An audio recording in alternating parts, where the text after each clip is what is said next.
Salve pessoal, aqui é o professor Edivaldo Carvalho e nós teremos hoje mais uma aula, tá bom? O nosso tema hoje vai ser um tema sobre o Brasil, é um tema que envolve a arte acadêmica aqui no Brasil, como ela se desenvolveu, tá bom?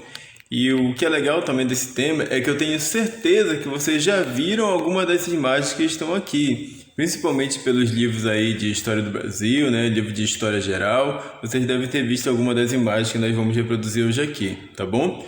Porque os artistas que nós vamos mostrar aqui, de certa forma assim, eles registraram, vamos dizer assim, o século XIX no Brasil, né? Através das suas obras de arte, antes da fotografia surgir, a pintura, ela tinha assim, uma função muito importante no registro de como era as civilizações, as populações, tá bom? A gente vai também tratar de alguns outros temas, lógico, né? Que vem como o patriotismo, nós vamos falar também sobre racismo, algumas questões assim mais direcionadas para outras áreas, mas que nós podemos tratar aqui na nossa aula hoje, tá bom?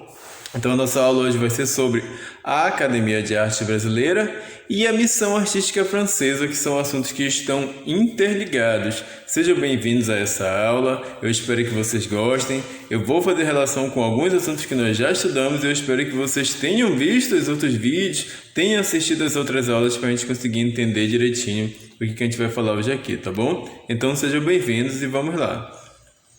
Bom, gente, eu vou falar do contexto histórico porque é impossível falar desse assunto sem que vocês entendam o contexto histórico, tá bom?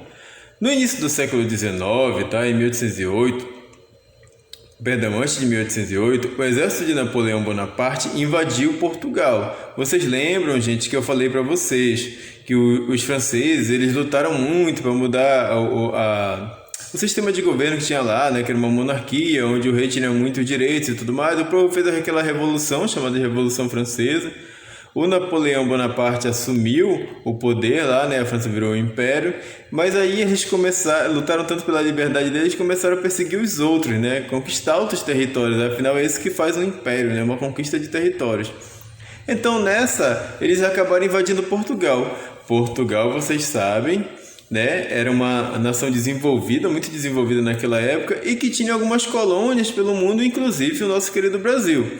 Então Napoleão Bonaparte invadiu Portugal. Isso obrigou o rei Dom João VI, que era o rei de Portugal naquele momento, toda a família dele e toda a corte, que era composta de nobres, artistas e empregados, a virem fugidos, né, fugir para o Brasil. Então eles chegaram aqui em 1808. Aí nós temos uma ilustração mostrando a chegada da família real. Aqui nós temos uma pintura feita pelo Dom João VI, pelo Jean-Baptiste Debré, que é um dos artistas que a gente vai falar hoje, tá bom? Bom, Dom João VI chegou aqui e viu que não tinha nada, né, gente? Era um lugar que não tinha desenvolvimento praticamente nenhum, né? A arte, nós vimos que predominou nesse período, antes da chegada dele, foi a arte barroca que nós já estudamos, tá bom? Mas assim, não era um lugar desenvolvido, então ele se preocupou, né? Poxa, eu tô aqui, né? Aqui está sendo a sede do Império Português, então eu tenho que desenvolver esse lugar. Então, preocupado com o desenvolvimento também cultural, ele trouxe para o Brasil material para montar a primeira gráfica brasileira, né? Onde foram impressos diversos livros e um jornal chamado A Gazeta do Rio de Janeiro, que vocês têm uma imagem aí desse primeiro jornal brasileiro, né? Inclusive a data é de setembro de 1808. Né? Data do ano da chegada aí do nosso rei Dom João. Nesse momento, o Brasil recebe uma forte influência cultural europeia, intensificada ainda mais com a chegada de um grupo de artistas franceses encarregados da fundação da Academia de Belas Artes, na qual os alunos poderiam aprender as artes e os ofícios artísticos. Esse grupo de artistas que veio da França para ser professores nessa futura academia de artes, tá? Ficou conhecido como Missão Artística Francesa. Mas espera aí, professor, não estou mais entendendo nada. O rei Dom João fugiu lá de Portugal porque a França, né, estava invadindo Portugal. E agora ele chama artistas franceses. Que história é essa? Bom, gente, essa é uma história, uma anedota histórica, né? Eles estavam sendo invadidos pela França, mas acabaram chamando artistas franceses para serem os professores, né? Que iam cuidar dessa academia de arte. Então eu vou explicar um pouquinho para vocês assim do que eu entendi lendo a história, né? Pelo que eu entendo, os conflitos entre a França e Portugal nesse momento já estavam assim, podemos dizer assim, se terminando, né? Já não estavam tão fortes assim o embate entre Portugal e a França. Outra coisa, gente, a França, ela era o centro artístico do mundo naquele momento, né? Ela era o centro cultural do mundo. Então, os artistas, vamos dizer assim, eram de lá. Então, o rei Dom João, ele queria aqui fundar uma academia de arte, né? Para ensinar os brasileiros a pintar de acordo com a arte acadêmica europeia. Vocês lembram da arte acadêmica, né? Se não lembra, a gente vai falar daqui a pouquinho dela. Então ele chamou artistas franceses que vieram para cá em 1816, mas a academia só começou a funcionar 10 anos depois, em 1826, tá, gente? O tempo que ela estava sendo feita, tá? E foi muito interessante esse tempo de 10 anos, porque esses artistas que vieram para cá, eles vão acabar registrando muitas coisas do Brasil e nós só vamos ter ideia, de fato, de imagens do século XIX no Brasil, graças a esses artistas.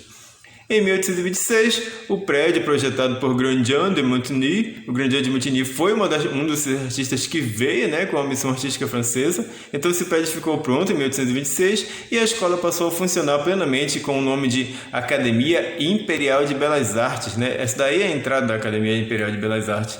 Peraí, professor, que história é essa? Vamos por parte aqui. O senhor falou que foi o rei Dom João que mandou fundar a academia, né? Cadê o rei Dom João? Está aqui. E ele era um monarca, né? Um rei. Não devia se chamar Academia Real de Belas Artes? Eu já vou explicar essa história, tá, gente? A Academia Imperial de Belas Artes teve sua origem no projeto da Escola Real de Ciências, Artes e Ofícios, aprovado pelo decreto de 12 de agosto de 1816. E concedeu pensões, né? Ou seja, uma bolsa, uma ajuda financeira a diversos artistas franceses que vieram morar no Brasil. Os professores da academia eram, em sua maioria, do grupo que ficaria conhecido como Missão Artística Francesa, como a gente já falou, tá? Os artistas da Missão Francesa pintavam, desenhavam e esculpiam de acordo com a moda europeia, ou seja, eles obedeciam o estilo neoclássico. Lembram do neoclassicismo que a gente viu em algumas aulas anteriores aí? Ou seja, um estilo artístico que propunha a volta aos padrões da arte, seguindo o princípio básico da arte clássica, da arte greco-romana, né? Um novo clássico. Uma arte que se inspirava na antiguidade. A arte acadêmica, portanto, era aquela arte rigorosa e formal. Só para refrescar a memória de vocês aí, tá? Lembram dos artistas que a gente estudou, do neoclassicismo? O Jacques-Louis David, Jean-Auguste Dominique Ingres, tá? Esses eram artistas que faziam esse estilo de arte de acordo com as academias das escolas de arte, uma arte muito rigorosa, muito formal, tá? Só lembrando vocês aqui. Então, liderados pelo Joachim Le Breton, a equipe contava ainda com Jean-Baptiste Debré, que vai ser o cara mais importante de toda essa missão artística, eu vou logo falar para vocês, Nicolas Antoine Tonal, o seu irmão Auguste Marie Tonal e Auguste Henri Victor Grandjean de Montigny, que foi o cara que projetou o prédio da Academia Imperial de Belas Artes, tá bom? E outros artistas vieram, tá? Em 1820, 2 decretos, ambos datados de 23 de novembro, alteraram o nome da instituição para Real Academia de Desenho, Pintura, Escultura e Arquitetura Civil e em seguida para Academia de Arte. Por que mudou o nome para Academia Imperial de Belas Artes? Porque o Brasil deixou de fazer parte do Império Português, vocês lembram? Houve a proclamação da República, houve a independência do Brasil, estava confundindo os eventos, a independência do Brasil, e o Brasil virou um império, daí que mudou o nome de Escola Real para Academia Imperial, tá bom? Me desculpem se eu confundi um pouquinho vocês nessa parte histórica, tá? Eu não sou professor de história, mas eu sempre tento informar o contexto histórico para vocês. Vamos lá aqui, gente. Olha só, gente, o tipo de obra que esses artistas vão fazer registrando o Brasil, enquanto eles ainda não vão poder dar aula na academia que não está pronta, tá? Eles vão sair pelo Brasil, principalmente pelo Rio de Janeiro, Minas Gerais, né? E vão registrar o que eles veem, tá bom? Como essa obra interior de uma casa cigana, que é de mais ou menos de 1820, do Jean-Baptiste Debré. tá? Que vai ser, como eu já falei, o principal artista que vai vir na missão artística francesa. Ele vai fazer muitos desenhos, ilustrações, tá, gente? Pinturas mostrando o Brasil naquela época. Nós devemos muito ao Debré e aos companheiros dele da missão francesa e outros artistas que vieram também, né? O registro de imagens assim do século XIX no Brasil, tá, gente? Eu tenho certeza que vocês já viram imagens pintadas pelo Debré e pelos colegas dele, né, em algum livro de história aí. Eu tenho certeza, gente, porque essas imagens sempre estão presentes, elas são ótimas para ilustrar esse momento no Brasil, tá? Então vamos conhecer alguns desses principais artistas que vieram na missão artística francesa. O primeiro vai ser o Nicolas Antoine Tournai, que é um pintor francês de grande destaque na corte de Napoleão Bonaparte e considerado um dos mais importantes da missão francesa. Durante os 5 anos que residiu no Brasil, retratou várias paisagens do Rio de Janeiro. Ele gostava mais de retratar paisagens, tá, gente? Como nós podemos ver aqui na vista do Morro de Santo Antônio, em 1816, né? Obra que ele fez assim que ele chegou logo aqui. Ele registrou aí, muito bonito, né, gente? É a vista a partir de um mosteiro, né? Um lugar lá onde os padres ficavam. Ele fez esse registro aí do Rio de Janeiro. Vocês podem ver o morro ali atrás, né? O Morro do Corcovado. Aqui a vista de Outeiro, praia e igreja também no Rio de Janeiro e também pintado pelo Nicolas Antoine Tournai. Ele gostava muito de pintar essas paisagens aí. Mais uma paisagem pintada aqui por ele, que é a vista da Enseada de Botafogo, né? Muito bonito as cores utilizadas aí. Já tem aquela questão daquela cor meio tropical, né? Que é a característica aqui do Brasil. Então nós vamos ver, gente, que esses artistas eles vão registrar e nos dar uma ideia de como era o Brasil naquela época, tá? O Auguste-Henri Victor Grandjean de Montigny, tá? Ele vai ser assim um dos artistas também importantes que vai ter importância principalmente no desenvolvimento da arquitetura no Brasil e na divulgação da arte estética neoclássica. Deu aulas na Academia Imperial de Belas Artes, como eu já falei para vocês, ao longo de mais de 20 anos, formando muitos discípulos. A maioria da sua obra jamais saiu do papel e a maioria da que pôde ser realizada, né, foi demolida mais tarde. Inclusive, a própria academia tem uma imagem triste aqui, né, da demolição da Academia de Arte. Daqui a pouco eu mostro para vocês, tá? Esse daqui é um dos protótipos, né, um dos planos aí um dos projetos do Grandjean de Montigny. Foi um projeto de jardim com lagos, né? Ele era um excelente arquiteto, viu, gente? E ele trazia essas ideias lá da Europa. Infelizmente, nem tudo foi realizado, algumas coisas por falta de verba ou por falta de interesse, né? Aqui mais uma obra do Montigny, é um projeto aí da Biblioteca Imperial, muito bonito, né? E agora nós vamos falar sobre ele, o artista principal de hoje. Gravem esse nome aí, Jean-Baptiste Debré, tá? Esse francês, ele foi um dos caras assim que mais registrou o Brasil naquela época. Inclusive ele fez um livro e vai dar um pouquinho de polêmica, eu vou falar daqui a pouquinho para vocês, tá? O Jean-Baptiste Debré foi chamado de a alma da missão francesa. Ele foi desenhista, aquarelista, pintor, pintor cenográfico, decorador, professor de pintura e organizador da primeira exposição de arte no Brasil, que foi em 1829, tá bom? Aqui, gente, nós vamos ter diversas obras mesmo. Se vocês colocarem no Google aí, Debré, vai aparecer muitas obras que esse cara fez aqui no Brasil, tá bom? A aclamação do jovem Dom Pedro II como imperador do Brasil, né? Isso daí já foi quando o pai dele, Dom Pedro, foi embora, né? E deixou ele jovem ainda, né? O Dom Pedro era jovem, ainda não me lembro a idade, ele é criança, se não me engano. E ele já era o imperador do Brasil, né? Após o pai dele ter abdicado. Obra aí de 1831, pintada pelo Jean-Baptiste Debré. Olha só, gente, aqui começa a questão da polêmica. O Debré, assim como alguns outros artistas, mostrou com clareza de que forma o negro era tratado naquela época. No tronco, né, levando chibatado ou servindo a família da casa grande, como nesta tela. São imagens, gente, que vão causar um desconforto na gente, porque elas revelam, né, essa herança maldita do racismo no Brasil por conta da escravização, né? Da escravidão, perdão. Então, processo escravocrata no Brasil, ele vai assim ser jogado muito na cara através dessas obras de arte que nós vamos ver aqui, né? Dá uma agonia na gente ver os negros aí servindo os donos, né? Os grandes donos da senzala, da Casa Grande, e ela dando assim um resto de comida, né, para uma das crianças aí. São imagens assim que vão causar muito desconforto na gente. E o Debré, ele vai fazer diversas dessas imagens. Ele vai registrar principalmente, né, esses negros assim em seus trabalhos, como nós podemos aí ver no Grupo de Vendedoras Baianas em 1826, né? E outras obras aqui, gente, olha só, ele vai registrar também os índios, né, que é uma família de botocudos em marcha, obra de 1834 do Jean-Baptiste Debré, né?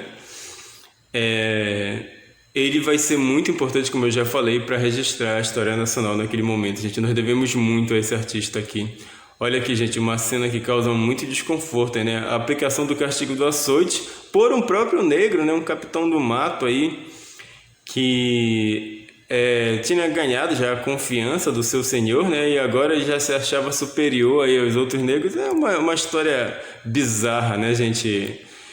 Confusa para quem tem a sua cabeça no lugar. A gente não consegue entender só pensando mesmo com a cabeça daquela época, assim, para a gente tentar extrair alguma coisa disso daí, né? A escravidão foi uma parte, não sei nem como classificar, assim, da história do Brasil, que infelizmente ainda traz muito ainda tem muitos traços hoje na sociedade de hoje. Eu acho que não dá nem para a gente discutir isso assim, falando rapidamente aqui no slide, né? A gente pode debater isso lá em sala de aula, tá? Aqui, gente, são os negros cargueiros, né? Pintados aí pelo Jean-Baptiste Debré em 1822. Eu não sei nem como explicar essas situações para vocês, porque tinha umas histórias, gente, que não havia os banheiros, né? Como existem hoje, com os vasos e tudo mais. Então, os senhores, eles faziam as necessidades fisiológicas dele dentro de barris, e esses negros tinham que carregar para despejar no rio, gente. É uma coisa bem absurda, assim. A gente conversa, tá, gente? A gente conversa na nossa sala de aula sobre isso. São temas, assim, muito fortes, muito pesados para a gente debater rapidamente, né? A gente tem que conversar bastante sobre isso aí, tá? Mais uma obra aqui mostrando essa realidade. Retrato de um escravo recebendo castigo, também pintado por Debré, né? Um castigo eu deveria até ter colocado aí entre aspas, porque não era um castigo de fato, né? Ele não fez nada de errado para estar recebendo isso daí. Aqui o retorno de um proprietário de chácara. Quem não sente um desconforto olhando essas imagens aí, né, gente? Não é ser humano. Ver uma pessoa sendo tratada dessa forma, assim como se fosse um deus, uma coisa superior, né? É uma coisa assim bem estranha, bem absurda. Em 1818, o Debré vai trabalhando no projeto de ornamentação da cidade do Rio de Janeiro para festejos da aclamação de Dom João VI como rei de Portugal, Brasil e Algarve, mas é o livro Viagem Pitoresca ao Brasil, né, que tem uma coleção total de 150 ilustrações que ele retrata e descreve a sociedade brasileira. E os seus temas preferidos são a nobreza e as cenas do cotidiano brasileiro, e essas obras nos dão uma excelente ideia de sociedade brasileira no século XIX. Esse livro vai causar polêmica porque ele vai registrar de um modo realista demais os negros, né? Inclusive tem uma imagem, eu não lembro por quem foi pintada, do próprio Debré bebendo num bar no Rio de Janeiro, né? Meio triste assim. Eu acho que ele sentia vontade de fazer alguma coisa, mas infelizmente não podia fazer nada, né? Eu creio que é isso. Então, assim, essas imagens de senzala, de castigo, essas coisas todas assim, são cenas muito fortes, e esse livro demorou para ser aceito no Brasil. Eu vou falar um pouquinho sobre a história dele para vocês lá na sala de aula, tá bom? Vamos seguir em frente aqui, tá, gente? Alguns dos artistas da missão francesa vieram para o Brasil no século XIX, eram pintores motivados pela paisagem luminosa e pela existência aqui de uma burguesia rica e desejosa de ser retratada. É nessa mesma perspectiva que se situam alguns artistas europeus independentes da missão artística francesa, né? Então eles vêm em outras missões, ou eles vêm sozinhos mesmo, porque eles querem chegar aqui no Brasil, representar o Brasil como ele é nas suas telas. Perdão, gente. E também pintar a nobreza e tudo mais. Um desses artistas vai ser o Thomas Ender, tá? Que é um austríaco. que chegou ao Brasil com a comitiva da princesa Leopoldina e fez obras como essa aí, que é o Chafariz do Moro, no Rio de Janeiro, e ele também vai pintar essa obra aqui, a Rua do Piolho, em 1817 e muitas outras, tá? Ele viajou pelo interior, retratando paisagens e cenas da vida do nosso povo em Minas Gerais, São Paulo e Rio de Janeiro. Suas obras compõem-se de 800 desenhos em aquarela. Outro artista que veio é o alemão Johann Maria Rugenda. Esse veio, se não me engano, foi com uma comitiva russa, alguma coisa assim, eu não estou lembrando direito, tá, gente? Mas eu vou falar para vocês depois, tá? O Rugenda também, gente, fez ótimos retratos daquela época, né? Nós podemos ver aqui, ó, as suas obras Casal de Escravos e duas figuras femininas com criança. Ele também vai gostar muito desse tema de representar os negros, né? E graças a esses artistas nós podemos ter uma dimensão de como foi aquele tempo, tá? Ao fundo da paisagem é bonito, né, gente? Esse morro. Com certeza no Rio de Janeiro também. E o casal aqui, né, é uma obra muito bonita pintada aí pelo Rugenda, tá, gente? Aqui mais uma obra pintada pelo Rugenda também, é Batuque, né? A gente vai falar sobre o Batuque, viu, gente? Quando a gente for estudar sobre a música, a influência da África na música, a gente vai falar sobre Batuque e outros ritmos musicais, vai ser uma aula bem legal. Aqui nós vamos ver algumas obras dos alunos da academia, tá? Alguns brasileiros que estudaram na Academia de Artes aí. Essas obras, gente, desses brasileiros vão ser obras geralmente bem grandes, elas vão ter grandes dimensões, essas telas aí, como a obra Primeira Missa do Brasil, pintada pelo Vitor Meirelles. Lógico que essa missa não foi assim, tá, gente? Uma das características do neoclassicismo, da arte acadêmica, dessa pintura histórica, é exagerar, é dar um ar, assim, místico, né, para essas ocasiões que eles pintam. Então eles vão assim colocar uma coisa tudo organizada, como se tivesse sido muito bonito e muito pomposo, né? É aquela coisa do neoclassicismo que nós já falamos. Aí por isso que nós temos os índios todos sentados, prestando atenção aí no padre, rezando a missa, a primeira missa no Brasil, né? Aqui também, gente, essa obra aqui, Independência ou Morte, ou também chamada de O Grito do Ipiranga, do Pedro Américo, né? Os livros de história hoje em dia já dizem que nem cavalo não tinha na época, provavelmente o imperador subiu num burrinho, né? E não tinha tanta gente assim na sua comitiva. Sabe-se lá também se ele deu esse bendito desse grito de independência ou morte. A história, né, já duvida muito dessas coisas assim. Então, mas o pintor não ia deixar de registrar uma cena grandiosa, né, gente, majestosa e de fato imperial, como ele fez aí na obra Independência ou Morte, né, para deixar bem bonito esse registro da história nacional. Aqui mais uma obra de um aluno, o Almeida Júnior, também estudou. Eu acho esse cara genial, gente. Ele e o Rodolfo Almoedo, eu acho pintores assim que, sinceramente, superaram em muito, eu acho, alguns de seus mestres e equivalem assim podem combater assim de frente com alguns artistas europeus, tá? O Almeida Júnior teve um talento assim incrível, né? Como nós podemos ver aí na obra Descanso do Modelo. Eu mostrei algumas obras dele na aula anterior, no finalzinho do slide, tá? Que era uma obra sobre caipiras. Aqui a obra do Rodolfo Almoedo. Esse artista também eu acho fenomenal, né? Retrato de uma mulher.